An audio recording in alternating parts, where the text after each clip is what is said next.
क्या आपके Realme GT Neo 3 mobile में आवाज़ का मसला है, जैसे कि माइक काम ना करना, स्पीकर में आवाज़ ना आना, ऑडियो कम होना या रिंगर बिल्कुल डेड होना?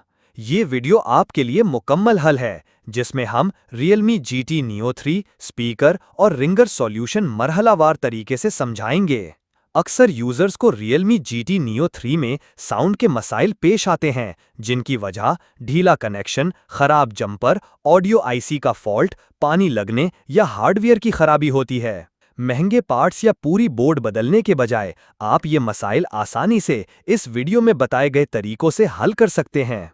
इस गाइड में हम आपको सिखाएंगे कि किस तरह माइक पॉइंट्स, स्पीकर कनेक्शन और रिंगर जंपर वेस को मल्टीमीटर के जरिए चेक किया जाए। साथ ही हम आपको audio IC trouble shooting, voltage testing और हार्डवेयर रिपेयरिंग टिप्स भी बताएंगे, ताकि आपका मोबाइल दोबारा सही आवाज देना शुरू कर दे।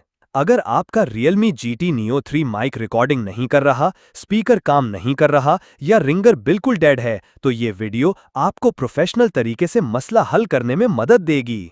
Realme GT Neo 3 माइक हल, Realme GT Neo 3 speaker no sound solution, Realme GT ringer jumper ways, Realme GT Neo audio IC testing, Realme GT hardware repairing tips. Please video को आखिर तक देखें और मज़ीद मोबाइल रिपेयरिंग सॉल्यूशंस के लिए हमारे चैनल को सब्सक्राइब, लाइक और शेयर करें।